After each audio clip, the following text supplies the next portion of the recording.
Omah karo banter kek ya kudu ngutek-utek no. Iya, Di. Ah perlu nih. Kira tak utek-utek kene. Kok jar. Ben banter. Aja. Ora ya banter dhewe. Kaya banter dhewe. Arep dibogong mau nganti suarane tak ulur-ulur kok ora digonggongi ati. Iya. Oh, jeng monggo, wis pokoke terus dituruti no kene iya. Mumpung ketemu iya. Jeng, mangga. Inggih kunjuk pertamu dan minulya daripun Boborat Moga tunjunipun Ibu Turayu ngaturaken agunging panuwun tanpa pepindhan kanthi rawuhan dika sami samangke mugi berkahono pinanganten sarimbit daripun badhe murwakani manjing wonten jagating beberagung tansah saged sembodo inggih sedya lestari ingkang kaesti tuwuh ingkang ginayuh. Nggih matur nuwun ya matur sembah nuwun. Wah nok aku iki karo iki jan melu seneng. Pripun ta? Kabeh kuwi ora ana ilange perjuangane Kyai Sepuh. Ya jaman mbahmu lek gondo ya adiku si Denok Lungit ki prihatin sangat luar biasa. Dasare Denok Lungit ki mbiyen karo bapake Pak Sono ki Mbah Lurah Manten ya cedhak banget. Iya. Wes monggo. Iya monggo.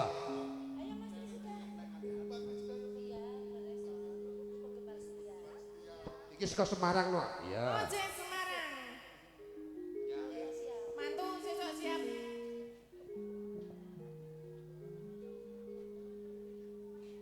Kok miring-miring to, Pak? Kok ngarep lho, Pak?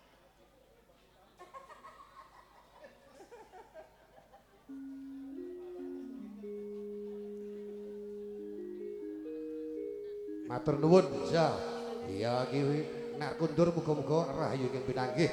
Ya. Ya. Ya, sama-sama ya, gerakake. Ya, ya. Ayo Kretin. Ya. Iki lho nganggur lingguh ngombe-ngombe. Oh, iki urung. Oh, ayo wis, kowe lenggah sawetara. Wis, saiki ning ngene nok, ning. Ya. Gaji buta kok. Ayo ning ngadeg kok kene, pusaka laras yo. Ayo sapopo kene. Kesahke ra ketong. Ya, mumpung ketemu kene. Ya. Ya kan? Ya. Diwas wis anteng-anteng tenanan adem epong ya Aku Pak. nganti lali aku. Iya. Heeh, monggo ngatur kene jeramu. Katuran sing rawuh kagem Bapak saha Ibu ingkang dadi rumatan lan ugi ngaturaken sembah nuwun kersa paringi dipangedu kagem pinanganten kekalih. Nggih. Alah jan ndelokke mau ana lomo mau fragmene sinten Pak De sinten mau? Pak D Heri Sasono, Pak mantan kepala desa kene. Dadi gento. Bisa. Malah gentolet. Iki apike iki sing gandrung aku karo kowe apa piye? Ah, jenengan kali kula gandrung napa Pak De? Ngalor ngono ki maksude kan tadi. Aneh-aneh. Ya iya, coba iki ngaturke diunggahke. Sing Kirama Seraginan umpamane, ngaturke apa? Ya sing lekas tensine diunggahke no. Iya. Ya. Podang kuning. Ya. Iki senadyan ya. Senajan wujud temong baksi. Saiki sedekah sesuk bawa terus nak ya. No ya. Agawe taline ya. Agawe talene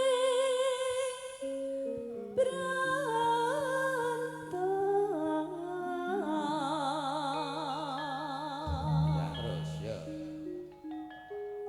alos manis ngermah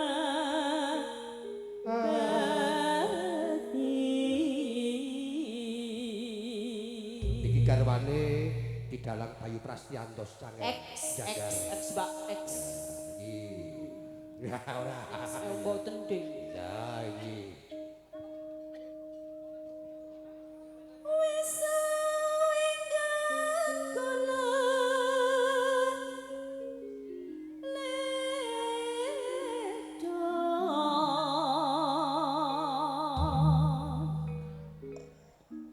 golek isi podang kuning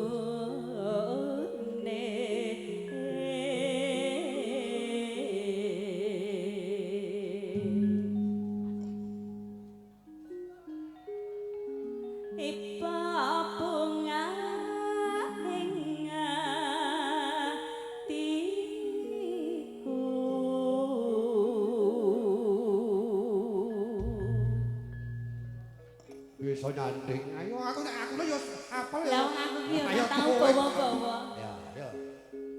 Bisa nyanding ya.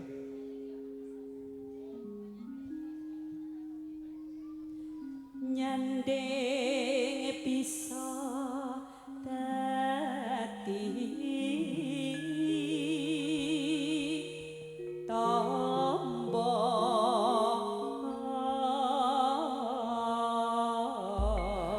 Apik suarane. Apik. nggih didelok Cih. Iso tak jak terus iki. Ya. Iki ya klebu perdana lagi pisan iki tak jak. Ya nggih. Ya sesuk tak jak meneh. Tanggal Dik. 30. Ya. Celok-celok apa diceluki? Ya. Ayo monggo. Iso aman ning omah iso krasan keluyuran aku nek isih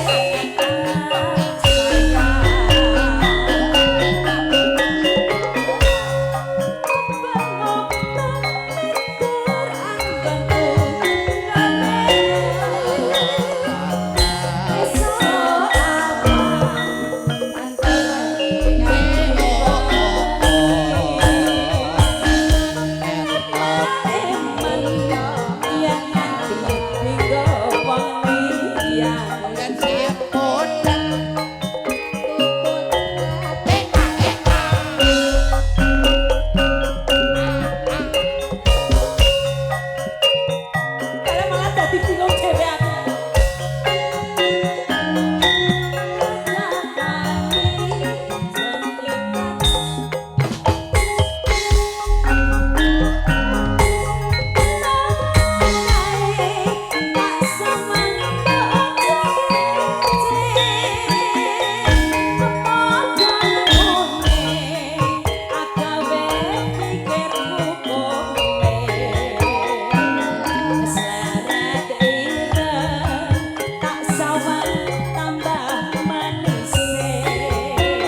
sempikat untuk